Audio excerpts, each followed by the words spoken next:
봉독한 제목을 통해서 말씀의 은혜를 받고자 하는 말씀의 제목은 내 손을 늘어뜨리지 마라. 여기 16절 하반절에 보면 시온아 내 손을 늘어뜨리지 말라고 하는 말씀 자체를 제목으로 삼아서 은혜를 받고자 합니다. 오늘 우리가 이 스바냐 3장 14절로 이하에 나오는 말씀을 잘 이해하려면 우리가 먼저 역사적인 배경을 좀 잘 이해해야 되는데, 이 스바냐 선지자가 이 말씀을 선포하고 예언할 때에 이때 유대 나라를 다스리던 왕이 누구였는가 하면 요시야 왕이었습니다.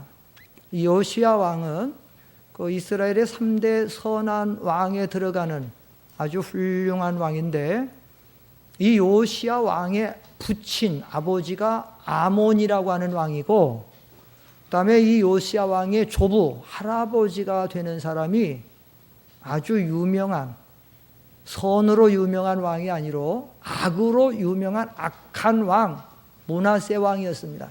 우리는 이 므낫세 왕을 주목할 필요가 있는데, 이 므낫세 왕은 유다 나라에서 가장 악을 많이 행한 왕이 므낫세 왕입니다. 이 므낫세 왕이 약 55년간 남북 10왕조를 합쳐서 제일로 왕 노릇을 오래 한 왕이 이 므낫세 왕인데 악한 왕이에요. 55년 동안 그 부친 히스기야 왕이 선을 행하고 하나님을 경외하게 만든 모든 하나님의 백성들, 하나님의 성전을 다 깨뜨리고 온 유대 나라에 우상 왕국으로 만들었습니다. 유대 전 나라에 가정과 성전과 산당할 것 없이 우상, 모든 우상, 태양신을 비롯한 1월 성신, 바알과 아사랴, 흰놈의 아들 골짜기에는 몰렉이라고 하는 우상을 세워놓고 산 사람의 아이까지 갖다 바치면서 우상 숭배를 성행했습니다. 심지어 하나님의 성전 안에, 거룩한 하나님의 성전 안에도 각종 우상을 다 갖다가 이렇게 유대 나라가 하나님을 배반하고 우상을 섬기도록 했을 뿐만 아니라, 그리고 하나님의 제사장, 선지자, 의인들을 닥치는 대로 잡아서 죽여서 성경 표현에 말하면 예루살렘 이가에서 저가까지 의인들의 피가 가득했다고 말하고 있습니다. 정치적으로 얼마나 부패가 되고 살인과 간음과 매춘까지도 아주 횡행해서 모든 백성들이 이렇게 낙담하게 되고 좌절하게 되고, 그때 하나님께서 하나님의 종들을 통해서 선자를 통해서 선포했습니다. 내가 반드시 이 나라를 심판하리라고. 그러다가 므낫세 왕조가 끝이 났습니다. 하나님이 분명히 심판을 선언했어요. 그리고 아몬이라고 하는 그의 아들이 왕이 되었는데, 이 아몬 왕은 선악을 분별하지 아니하고 아버지의 악한 우상 숭배를 그대로 답습해서 그대로 유대 나라를 우상 왕국으로 이어갔습니다. 그래서 하나님이 분명히 므낫세 왕 때에 하나님께서 이렇게 우상을 섬긴 나라를 심판하겠다고 했는데도 불구하고 그의 아들 아몬이 우상을 섬기고 나가니까 하나님께서 그 아몬 왕을 죽였는데, 왕이 된 지 2년 만에 그의 신하들의 모반에 의해서 2년 만에 아몬 왕은 죽습니다. 그리고 요시야 왕이 등극을 해서 유대 나라를 다스리게 되는데, 그때 유대 나라 이 아몬 왕이 갑자기 왕이 돼서 8살에 왕이 됐어요. 그래가지고 이제 왕 노릇을 하고 있는데, 이 요시야 왕이 들어가면서 자라면서 그 보고 들으면서 우리나라가 우리 할아버지 므낫세 왕조 그리고 아버지 아몬 왕조가 우상을 많이 섬겨가지고 하나님의 심판이 선언돼가지고 이제 하나님의 원수들을 보내서 우리나라가 진멸할 것이다 라고 하는 것을 알고 있는데, 그러지 않아도 하나님의 심판 때문에 언제 심판이 올까 전전긍긍하고 두려워하는데, 하나님의 이 선지자 스바냐를 통해서 다시 한번 요시야 왕에게 하나님의 말씀이 임한 거예요. 무슨 말씀이냐? 여기 1장 1절로 2절 잠깐 읽겠습니다. 1장 1절로 2절 스바냐 1장 1절로 2절, 1절은 제가 읽고 2절은 같이 읽겠습니다. 1절은 제가 읽고 잘 보세요. 아몬의 아들 유다 왕 요시야의 시대에, 요시야 왕 시대에, 그 다음에 2절 시작. 내가 지면에서 모든 것을 완전히 쓸어버릴 것이다. 여호와의 말이다.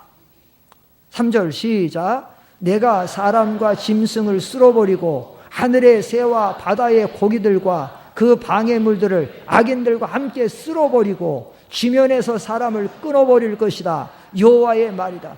여러분, 여기 쓸어버리겠다, 쓸어버리고, 그리고 함께 쓸어버리, 3번이나 쓸어버리고, 그리고 지면의 산업을 끊어버리겠다. 완전히 하나님께서 유대 나라를 이렇게 징벌하겠다. 하나님의 이 무서운 심판이 옛적부터 전달돼서 주변의 나라들까지도 유대 나라는 그들이 섬기는 신에 의해서 멸망한다고 하더라고 하는 것을 알고 있는데, 그런데 요시 왕 시대에 다시 스바냐 선지자를 통해서 다시 하나님께서 이렇게 전무후무하게 쓸어버린다라고 하니까 어땠습니까? 모든 유대 나라 왕으로부터 방백들과 백성들이 다 낙담하고 좌절하고, 그 표현을 손이 늘어졌다. 손이 늘어졌다라는 얘기는 뭐예요? 손에 일이 안 잡힌다고 그러죠. 우리가 너무 커다란 문제나 어려운 일을 만나겠다면 손에 일이 안 잡힌다고 그러죠. 의욕이 상실돼요. 아무것도 할 수 없는, 손이 늘어진 상태에 빠진 겁니다. 그때에 하나님의 음성이 다시 들려왔어요. 1장에서 이렇게 쓸어버리겠다고 했는데 3장에서 다시 하나님의 음성이 뭐라고 들려왔냐면 14절 다시 한번, 3장 14절 다시 크게 읽겠습니다. 14절 시작. 시온에 따라 크게 외쳐라. 이스라엘아 소리쳐라. 예루살렘에 따라 전심으로 기뻐하며 즐거워하여라. 어떻습니까? 1장 2, 3절의 말씀과 3장 14절의 말씀은 얼마나 대조되죠? 1장 2절과 3절의 말은 다 쓸어버리겠다, 사람과 짐승까지도 다 쓸어버리겠다고 했는데 3장 14절에 와서는 시온에 따라 크게 외쳐라. 이스라엘에 소리쳐라. 예루살렘에 따라 전심으로 기뻐하며 즐거워하여라. 전혀 반대 말씀이 주어지고 있습니다.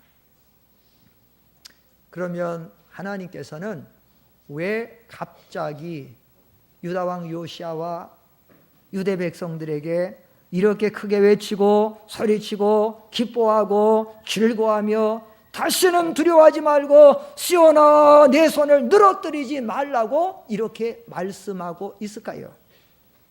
여기에 하나님이 분명히 3가지 그 이유를 말씀하고 있는데, 첫째는 왜 하나님께서 갑자기 이스라엘 백성들에게 이렇게 손을 늘어뜨리지 말고 두려워하지 말라고 말씀하시는가 하면, 그것은 하나님께서 유다 백성들의 죄악을 사하시고 그들에게 내리겠다고 하신 형벌을 제거해 주실 것이기 때문에 그들로 하여금 두려워하거나 낙심하지 말고 손을 늘어뜨리지 말라고 한 것입니다.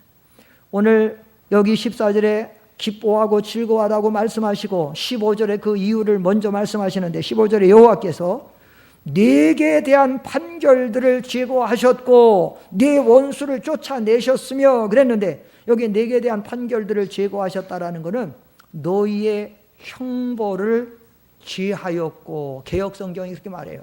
다시 말하면 하나님께서 유다 백성들의 죄를 사유하시고 용서하셔서 형벌을 내리게 하시겠다고 하는 형벌을 내리지 않을 것이니까 너희들은 낙심하지 말고 두려워하지 말고 내 손을 늘어뜨리지 말고, 내 손을 늘어뜨리지 말라라는 말은 뭐예요? 다시 낙심하지 말고 위축되지 말고 의기소침하지 말고 힘을 내라는 겁니다. 힘을 내서 다시 믿는 일에 열심하라고 하는 그 말씀입니다. 사랑하는 성도 여러분, 우리가 이 세상을 살면서 가장 위축되고 왜 우리가 낙심되고 두려워하게 됩니까? 그 이유는 각 사람마다 다양하게 다를 것입니다. 어떤 사람은 건강 때문에 손이 늘어지는 사람이 있을 것이고, 어떤 사람은 경제적인 문제가 너무 커서 그래서 손이 늘어뜨리고 낙심이 되는 사람도 있을 것이고, 어떤 사람은 부부간의 문제로 이혼 직전이나 너무 심한 갈등, 혹은 자녀들의 말할 수 없는 탈선이나 자녀들의 어려움 때문에 등등의, 아니면 여러 가지 인간관계 속에서 일어나는 여러 가지로 정말로 낙심이 되고 두려워하고 선맥이 풀어지고 손이 늘어지는 사람들이 많이 있을 거예요. 그러나 그 중에서도 안 믿는 불신자라면 몰라도 하나님을 믿는 사람들의 손을 늘어뜨리게 하고 낙심이 되게 하고 두려워하는 이유 중에 하나는 뭔가 하면 바로 죄의식 때문입니다. 내가 하나님 앞에 죄를 졌다. 내가 이 하나님의 이 말씀을 범했다. 내가 이 하나님 앞에 크게 잘못했다. 인류의 시조 아담이 범죄해놓고 그래서 무화과로 수치를 가리고 숲으로 깊이 도망가죠. 가인이 동생 아벨을 때려 죽이고 그 두려움 속에서 낙심해서 도망가고 있죠. 유리방황하고 있죠. 죄는 이렇게 우리를 낙심하게 하고 두렵게 하고 우리의 손을 늘어뜨리게 하는 것입니다. 사랑하는 성도 여러분, 그러나 우리가 분명히 알아야 됩니다.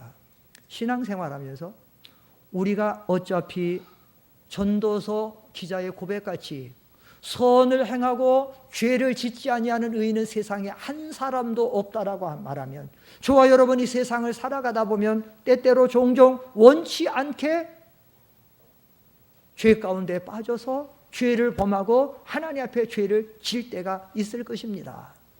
그때 우리에게 찾아오는 이 죄의식, 내가 하나님 앞에 범죄하고 내가 잘못하고 타락돼서 나는 이제 하나님의 심판을 받아 망하게 되지 않았을까? 물론 하나님은 범죄하는 한 개인을 채찍질하십니다. 한 가정을, 한 민족을, 한 나라를 하나님은 채찍질하시고 심판하시는 공의로우신 하나님입니다. 그러나 우리는 다시 그 하나님을 발견해야 됩니다. 채찍질하시는 공의의 하나님만 우리가 바라보지 말고, 하나님은 우리를 사랑하셔서 우리가 죄를 부여잡고 하나님 앞에 회개하고 하나님 앞에 나가면 하나님 우리의 모든 죄를 사유하시고 다시 우리를 위로하시고 다시 우리를 회복시키시는 하나님을 믿으시기 바랍니다. 하나님은 용서의 하나님이에요.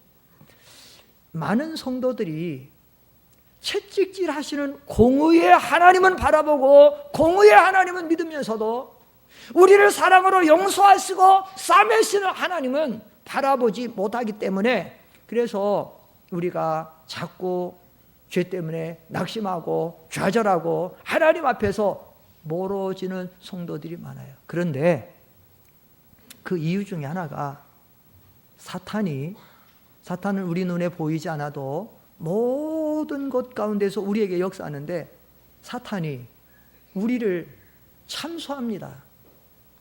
어느덧 우리가 범죄하고 실수하고 잘못했을 때 사탄이 찾아 우리를 참소하는 거예요. 뭐라고 참소하냐면, 야, 네가 집사로 그런 죄를 짓고 무슨 네가 집사냐, 네가 장로냐, 네가 권사냐, 지역장이냐, 뭐하면서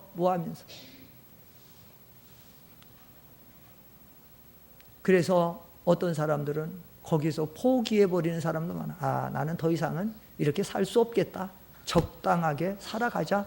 그게 세상과 타협하고 노아의 시대같이 혼합주의가 돼가지고 그렇게 살아가는 사람들도 많아요. 그러나 분명한 것은, 사랑하는 성도 여러분, 우리가 그 죄를 가지고 안타까운 마음으로 주님 앞에 찾아 나가서 정말로 그 죄를 잡아가고 고백하고 뉘우치고 회개하면 하나님은 반드시 우리의 죄를 용서해 주실 줄 믿습니다. 요한 1서 1장 9절 말씀을 우리 다 같이 한번 읽어봅시다. 요한 1서 1장 9절에 보면, 앞에 보시고 시작.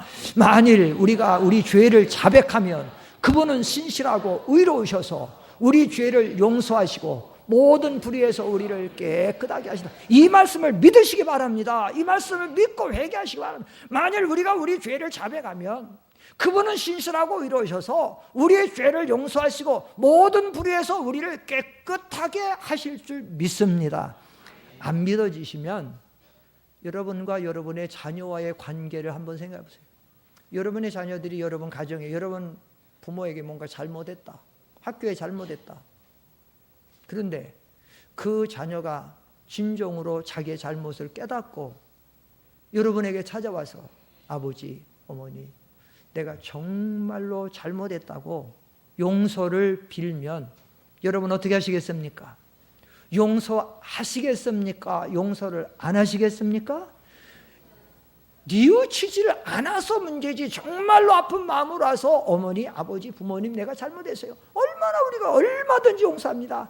우리는 세상에 있는 부모는 이기적입니다. 그래서 하나님 너희가 악한 자라도 자식에게 줄 줄 아는데 육신의 부모도 자식이 뉘우치면 그렇게 기꺼이 용서하는 법인데 하나님은 우리가 죄를 가지고 이렇게 성경에 약속하신 하나님 우리가 이 죄를 가지고 나가서 회개한다라고 하면 왜 하나님은 우리의 죄를 용서하지 않으시겠습니까? 그렇기 때문에 우리가 어떠한 상황과 환경 속에서도 우리가 낙담하지 말고 우리가 포기하지 말고 하나님을 믿고 의지해서 이렇게 믿음으로 나가면 하나님께서 반드시 우리 죄를 용서해 주실 줄 믿습니다. 우리가 잘 아는 거 이사야 1장 18 얼마나 정합니까? 오라 우리가 서로 변론하자. 너희 죄가 주홍 같을지라도 눈같이 해질 것이고 너희 죄가 진홍 같을지라도 양털같이 희리라. 너희가 와서 죄를 뉘우치기만 하면 나는 언제든지 너를 용서하겠다고 주님 이렇게 말씀하고 있는 거 아닙니까? 옛날에 시골에서 실제로 그런 일이 있었습니다. 시골의 작은 도시에 어떤 순진한 목사님이 있었는데 기독교 신문에 그런 광고가 났었어요. 20만 원만 내면 파격적으로 이집트 모세 여정, 이집트와 이스라엘 예수님 여정 그리고 전부 돌고 미국까지 돌아서 오는 이 선교 여행에 이 시골 목회자들 그 어려운 경제적인 어려움을 감안해서 20만 원만 내면 약 4,500만 원 들어가는 경비에 이거 20분의 1, 30분의 1밖에 안 되는 경비인데 이렇게 모든 특전을 베풀어 준다고 하는 광고가 났습니다. 그래서 시골의 순진한 목사님이 얼른 가입을 해가지고 많은 사람이 가입되는데 거기서 선발된 사람들이 이제 몇십 명이 갔어요. 실제로 가보니까 모세 여정 이집트에 가서 시내산도 올라가고 예수님 이스라엘에 가서 예수님 다닌 모든 데 다 가고 그리고 마지막 다 돌고는 미국까지 가서 다 돌고 마지막 LA에서 이제 한국으로 출발하기 마지막 3주간 모든 성지순례 다 마치고 3주간 마치고 이제 LA에서 한국으로 돌아오기 마지막 전날 이제 마지막 파티를 하는데 그래서 그 모든 그 저녁 만찬을 거대하게 하고 그러면서 마지막에 검은 양복 차림에 한 젊은이가 나와서 소개를 합니다. 근본에 우리 목사님들에게 이렇게 귀한 성지순례에 이렇게 참 모든 것을 협찬하고 후원해 주신 우리의 사장님을 소개하겠습니다. 그래가지고 점잖게 생긴 한 사람이 나와서 소개를 하는데 여러분들 어떻게 근본 성지순례는 잘 보셨습니까? 괜찮으셨습니까? 저는 통일신령협회에서 나온 암흑의 사장입니다. 이렇게 얘기하면 눈치챌 만한 사람들은 눈치를 좀 챌 수 있을 거예요. 통일신령협회라고 하면 그 유명한 문선명의 통일교라는 거예요. 이때 목사님들이 경악한 겁니다. 파랗게 질린 겁니다. 아니 우리가 함정에 빠졌구나. 통일교 함정에 빠졌구나. 20만 원만 내면 4,500만 원 가는 거라서 거기만 했는데 하고 나니 통일교 노름에 빠져버려. 그리고 그 통일교 그 사장이라는 사람은 원리 강론을 비롯해서 참부모 문선명에 대한 그 모든 거 이분만이 참부모고 이분만이 우리의 그 모든 것을 구원할 수 있고 죄산 받을 수 있고 모든 것을 하고 나중에 그렇게 말합니다. 우리는 여러분들에게 다른 것을 요구하지 않습니다. 한국에 나가셔서도 저희가 성경 세미나 열 때만 여러분들이 좀 오셔서 참여하시고 또 여러분들 교인들 데리고 오셔서 참여하시면 됩니다. 그리고는 마쳤습니다. 목사님 한국에 돌아왔습니다. 목사님들이 얼마나 찜찜한 가운데 돌아왔습니다. 돌아와서 한 달쯤 됐을까 전화가 왔습니다. 전화를 받으니까 그 사장을 소개한다던 검은 양복의 젊은이가 목소리가 들려요. 목사님 안녕하셨습니까? 다시 긴장이 됩니다. 무슨 일로 전화하셨습니까? 아, 목사님 이번에 우리 통일신령협회에서 성경 세미나가 있는데 오셔서 참석하시죠. 아, 나는 참석할 수 없습니다. 나는 통일교 갈 수 없습니다. 정말 당신들 왜 그럽니까? 사람들 떳떳해야지. 그때 그 사람이 말합니다. 목사님 그러시면 곤란합니다. 그러면 목사님 교회와 목사님 교단에 고발하겠습니다. 오셔서 참석만 하시면 됩니다. 그래서 그 목사님이 교회에 보고하라면 이 교인들한테 이 통일교 때문에 통일교 돈 받아갖고 성지순례 갔다고 하고 그 교단에 하면은 여러 가지 불이익 당할 거 해서 그냥 할 수 없이 기가 죽어가지고 갔어요. 3개월 지날 때 또 그랬어요. 또 갔어요. 죽을 지경이에요. 또 3개월 전에 또 왔어요. 또 갔다 왔어요. 나중에 이 목사님이 더 할 수가 없어요. 그러던 때 자기 교단에 교역자 모임이 있었어요. 그때 자초지종을 얘기합니다. 내가 이런 광고를 보고 이렇게 해서 갔는데 사실은 통일교 단체인 줄 모르고 갔었다. 이제 나는 교단에 어떠한 처벌도 달게 받겠다. 목사직을 박탈하면 박탈할 것이고, 뭐 어떤 근신하면 근신할 것이고, 뭐 치료하면 나는 다 달게 받을 거니까 나를 처벌해 달라.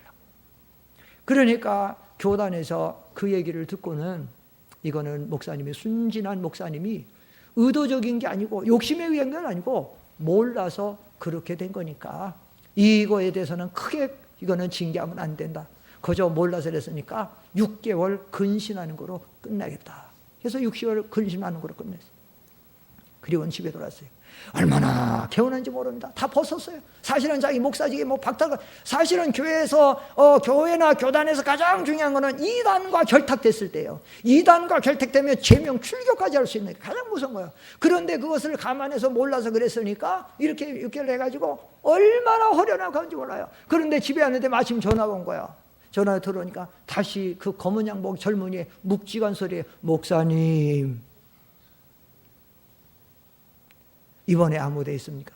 아, 나는 못 갑니다. 목사님 그런 곤란하십니다. 갑자기 왜 그러십니까? 잘 오시느니. 아, 글쎄 나는 못 간다고요? 그러면 목사님 고발하겠습니다. 고발하려면 고발해라 이놈아. 나는 자유야 자유. 여러분 죄 사함의 은총을 받은 사람은 자유가 있습니다. 평안이 있는 거예요. 우리가 하나님 앞에 우리가 어떠한 죄를 졌더라도 우리가 정말로 진작에 뉘우치고 회개하면 하나님은 우리의 죄를 용서하신다고 약속하셨기 때문에 그 의로우시고 진실하시고 그리고 우리의 죄를 위해서 십자가에 못 박혀 피 흘려 돌아가신 예수님의 공로 의지하고 나가면 정말로 주님 우리의 모든 죄를 다 사유해 주실 줄 믿습니다. 다 용서해 주는 거예요. 그러니까 우리가 죄를 하나님 말씀에 의지해서 십자가 바라보고 십자가 공로 의지하고 내가 다시는 이런 죄 가운데 빠지지 않겠다 철저히 회개하고 나가면 하나님이 우리 죄를 용서하시고 우리에게 화평을 주시고 위로해 주시고 우리를 다 같이 도와주실 줄 믿습니다. 둘째로 왜 하나님께서는 이렇게 심판을 선언했던 유대 백성들에게 네 손을 늘어뜨리지 말고 두려워하고 낙심하지 말라고 하는가 하면 두 번째 이유는 하나님이 함께 해주시기 때문에. 오늘 여기 본문 말씀에 보면 두 번씩 강조하고 있습니다.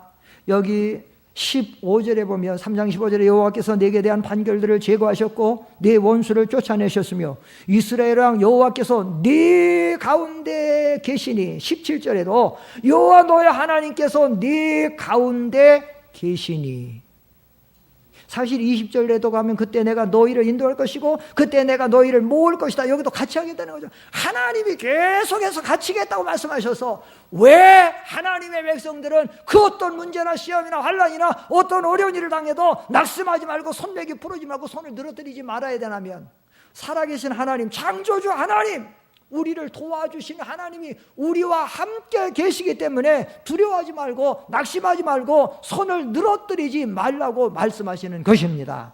여러분, 예수님이 탄생하셨을 때에 그때 천사들을 통해서 우리에게 주신 메시지가 뭐예요? 하나님께서 너희 가운데 함께 계시다. 그 이름은 임마누엘이라 하리라. 임마누엘의 뜻이 뭐예요? 하나님이 우리와 함께 계시다. 임마누엘. 중국의 교회 가면요, 보통 중국인 교회 가면, 조선족 교회는 그렇지 않지만 보통 중국인 교회 가면 이 강대상 앞에 이마넬이 써있어요. 그게 한국말로 임마누엘이에요. 한자로 쓰다 보니까 이마넬이 이렇게 써 있는데, 임마누엘 얼마나 좋은 겁니까? 하나님이 우리와 함께 계시다. 사랑하는 성도 여러분, 근데 문제가 있어요. 우리가 신앙생활하면서 임마누엘 하면 여러분이 지금 당장 다 알아요. 하나님 우리와 함께 계시다. 물어보면 하나님 우리와 함께 계십니다 라고 하는 걸 여러분이 믿어요. 고백을 해요. 근데 문제는 뭔가 하면 여러분이 어려운 삶의 문제를 만나고 시험을 만날 때마다 여러분들은 낙심하고 좌절하고 손이 늘어뜨리고 조금만 교회 생활에도 시험만 들어도 교회를 멀리하고 기도하던 사람 기도하지 않아요. 봉사하던 사람 봉사하지 않아요. 왜 그러느냐? 입술로는 하나님을 고백해요. 관념적으로는 알아요. 하나님이 나와 함께 한다고 그랬다. 성경에 그랬다 그랬다. 관념적으로는 알아요. 지식적으로는 아는데, 근데 실질적으로는 내가 그 말씀을 믿지 않아요. 그 말씀을 지금 의지하지를 않아요. 이런 사람들을 가리켜서 뭐라고 말하냐면 실천적 무신론자다라고 말합니다. 실천적 무신론자라는 말은 무슨 말인가 하면 입술로는 고백해요. 지식적으로는 알아요. 성경에 하나님 우리와 함께 하신다고 했다. 하나님 우리와 함께 하실 거야 라는 걸 믿어요. 그런데 실제로 우리의 삶에 힘들고 어려운 문제를 만났을 때 우리가 과연 그 말씀을 믿느냐? 정말로 하나님 지금 나와 함께 계셔서 나를 도와주시고 나를 지켜주시고 나를 공급하시고 내 모든 역사를 하느냐? 안 믿어요.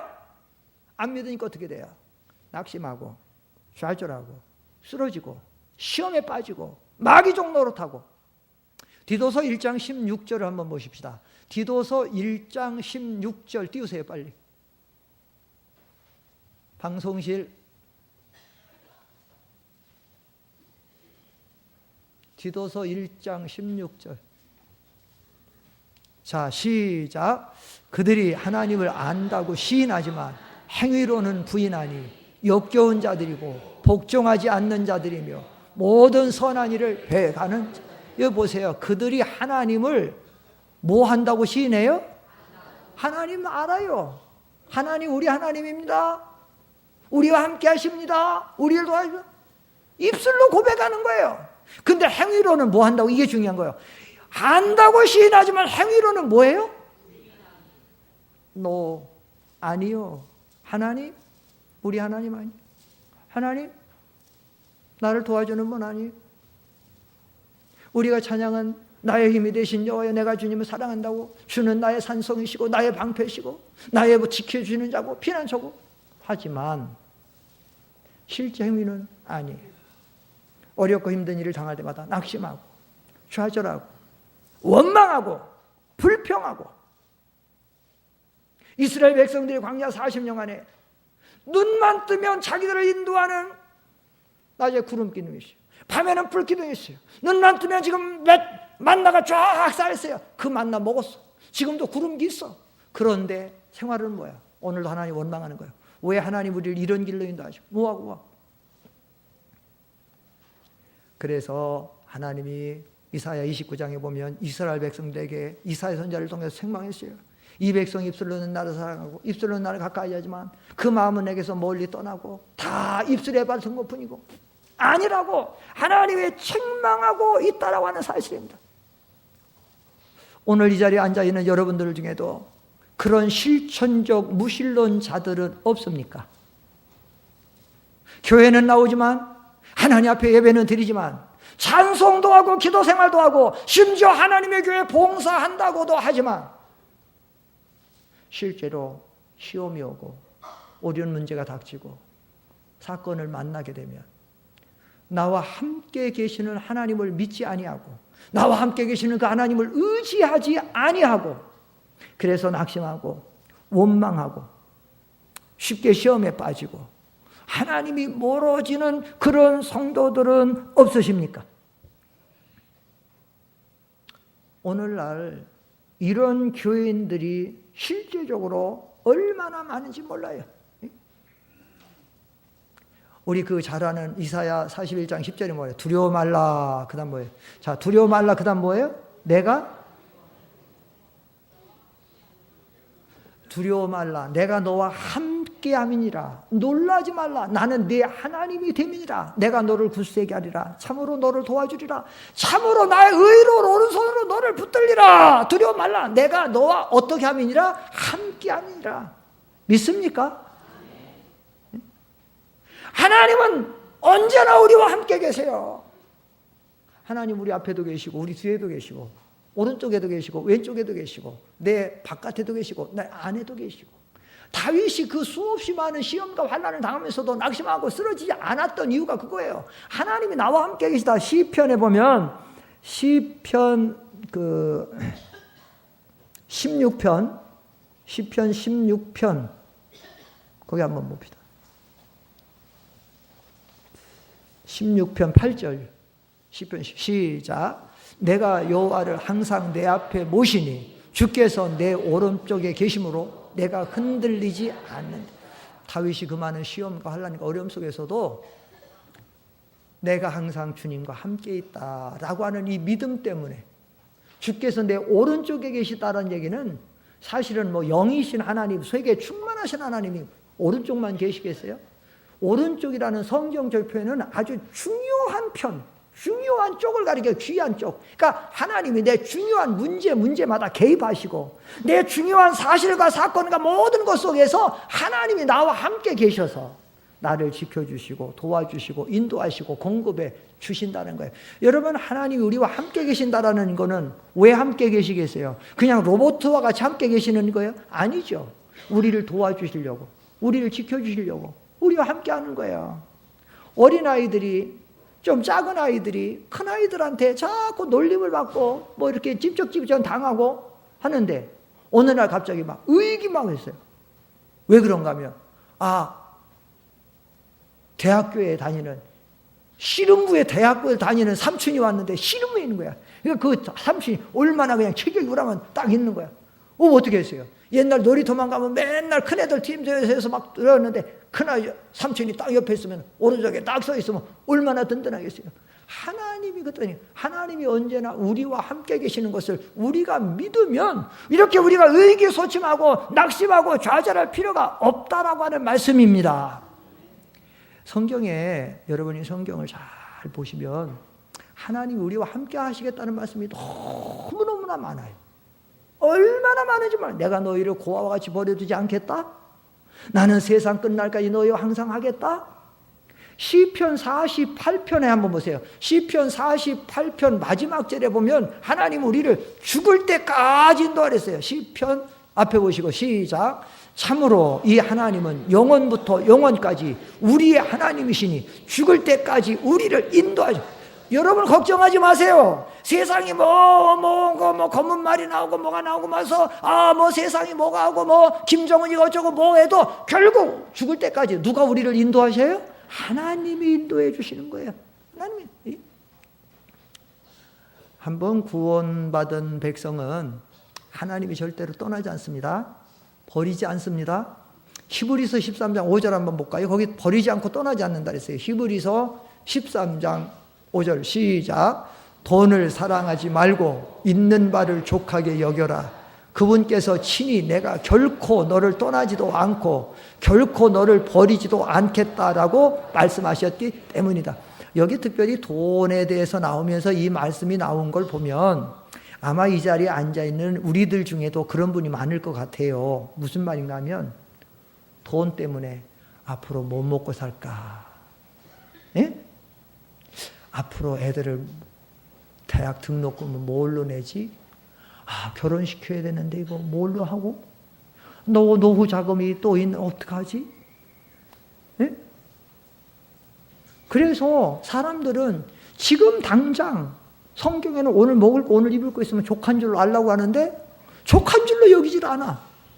미래 거 다 갖다 놓은 거야. 얘는 뭘로 공부시키고, 뭘로 대학 보내고, 뭘로 뭐하고, 예?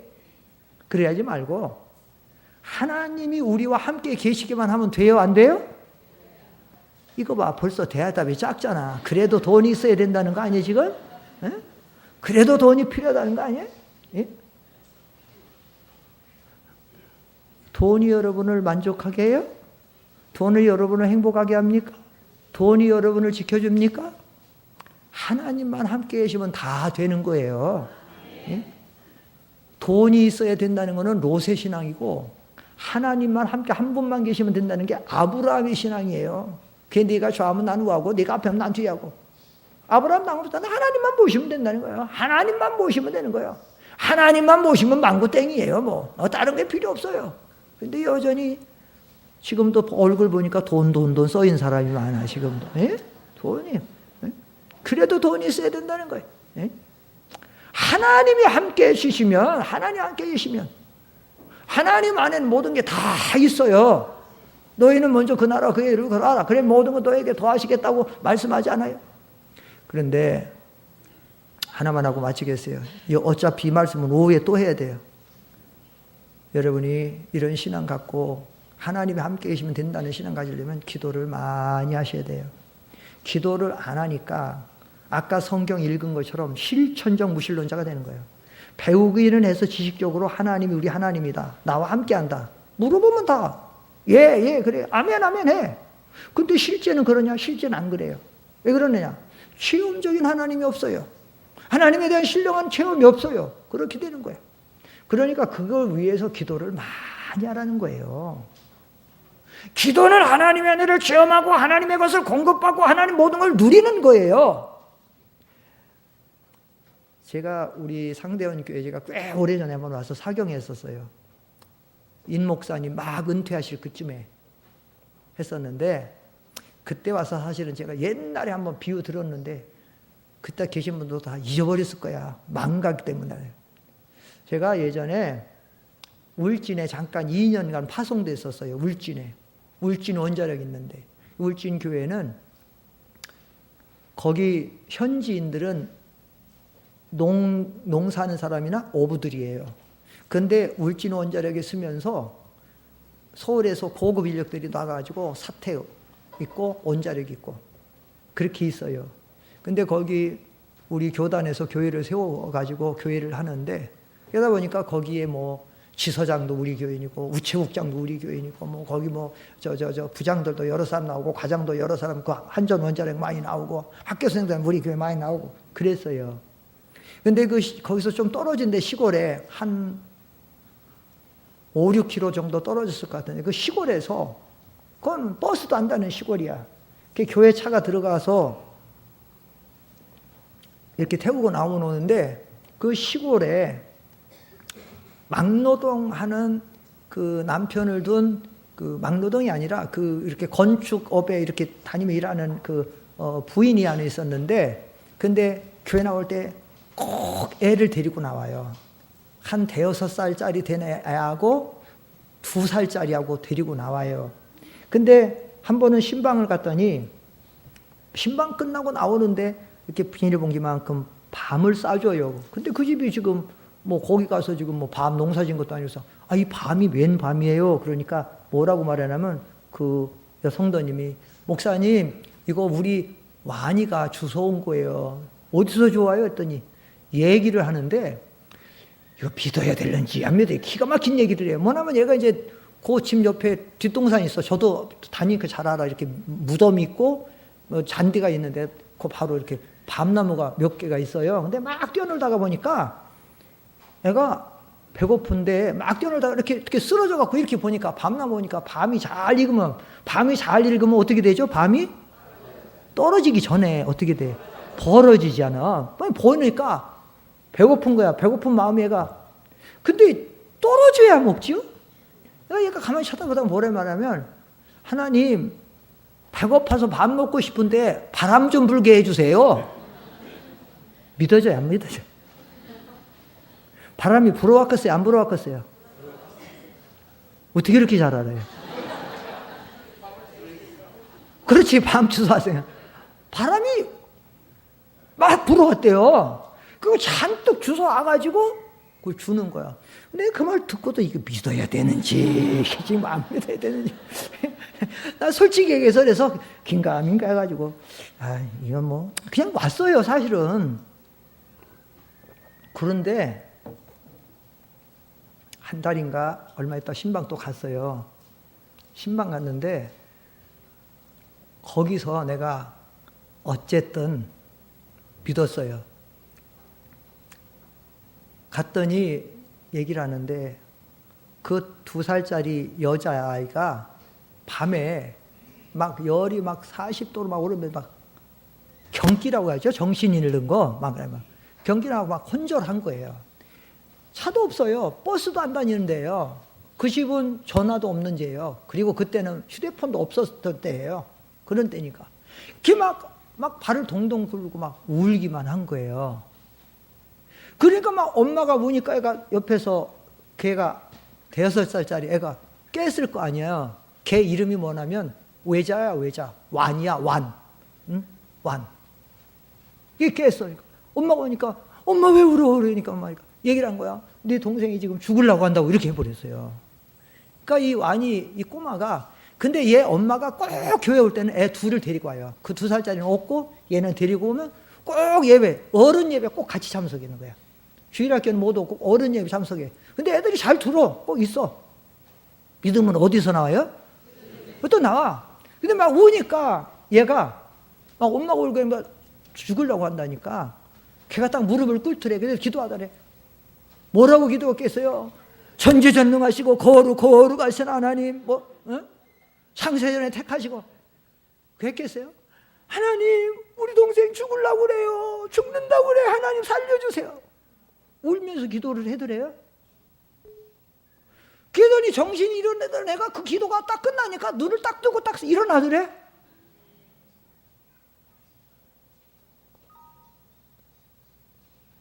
그래도 안 믿어져요? 그나 믿었어요. 천국은 누구와 같은 자의 것이다?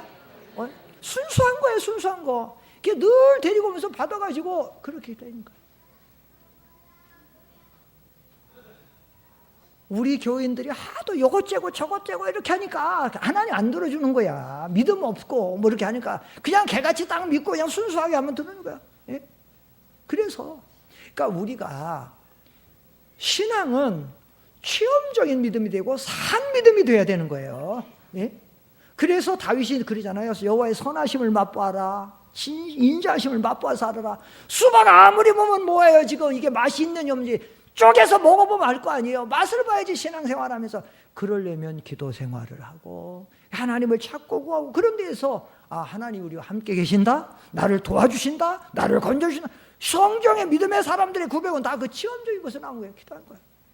말씀 마치겠습니다. 이 말씀은 오후 시간에 계속되는데 이 말씀은 그래서 우리가 힘들고 어려운 상황에서도 손을 늘어뜨리지 말고 낙심하지 말고 두려워하지 말고 오늘 2가지 말씀드렸어요. 첫째는 비록 우리가 실수하고 죄를 짓고 잘못해서도 우리가 회개하고 하나님 의지하고 나가면 하나님 우리의 모든 죄를 사유하시고 우리의 형벌을 제거해 주시기 때문에 하나님이 이렇게 용서의 하나님을 믿어요.